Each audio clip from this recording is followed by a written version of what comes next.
et bienvenue dans les rushs. Cette semaine, dans vos salles, The Dead Don't Die. les morts ne meurent pas. Comment est-ce possible? Il y a bien des vivants qui ne vivent pas. Hein. The Dead Don't Die se passe dans la ville... Du Maine. Non, c'est pas un Stephen King. Oh, sur le camp de Crystal Lake ou alors à Elm Street. Mais non, ça n'a rien à voir avec Jason ou Freddy Krueger. Ça se passe dans la paisible ville de Centreville. Bon, pas si paisible que ça si les morts ne meurent pas. Dans le langage scientifique, nous appelons ça des zombies.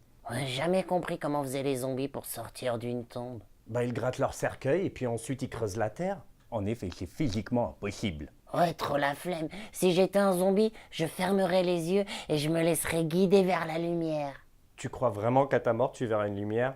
Ouais, c'est pas faux. Oh bah dans ce cas, je demanderais à ce qu'on m'installe une télé dans mon cercueil. Des fois que je reviendrai. Qu'est-ce que j'aimerais te tuer juste une fois? Ouais, tu prends un ticket et t'attends ton tour, comme tout le monde. J'en suis presque jaloux, t'as autant d'ennemis que ça. C'est pour cela que je tente d'en faire un zombie, histoire de satisfaire tout le monde. Et moi le premier. The Dead Don't Die, bande-annonce.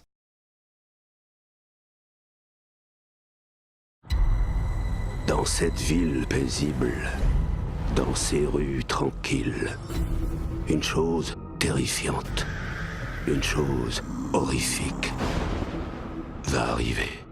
Excusez-moi, c'est fermé.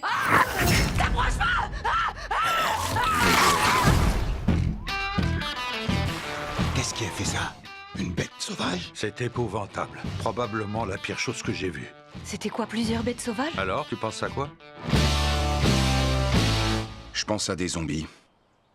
Quoi? Bah, tu sais bien, des morts vivants. Des ghouls. Vous êtes sublime. Mais...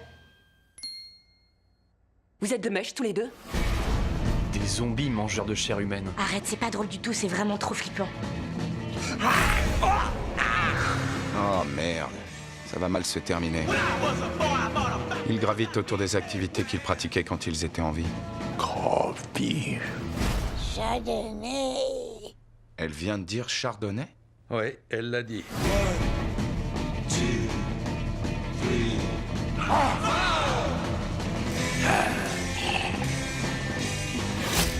Bienvenue dans mon monde zombie. J'arrête pas de te dire que tout ça va mal finir.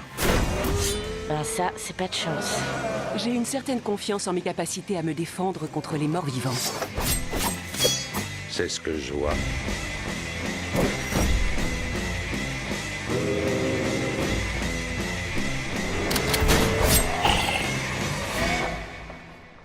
Excusez-moi. C'était un beau geste technique. T'as dû être un bon joueur de baseball. J'ai joué en ligue mineure. Ça remonte à un bout de temps. Sinon, cette semaine, nous avons aussi... Séduis-moi si tu peux. Challenge accepted. Seth Rogen, journaliste au chômage. Il est au chômage surtout. Ouais, jusqu'à ce que Charlize Theron l'embauche. Oh, quelle chance il a, ce Seth Rogen. Attends, Charlize Theron tente d'être la future présidente des États-Unis. Ouais, c'est là que la fiction commence, parce qu'aux US, ils ont préféré une orange à une femme. Et Seth Rogen découvre que Charlize Theron était son ancienne babysitter. Ouais, parce que si c'était l'actuel babysitter, ça ferait bizarre. Et moi, toutes mes babysitters ont fini en prison. Pour quelle raison? J'avais appris la scarification et les fausses accusations. Et tu avais? 3 ans et de l'ambition à cette époque. Y a plus de doute, vous êtes Damien, l'enfant de l'Antichrist. Merci. C'était Dans les Rushs et je vous dis see you next time.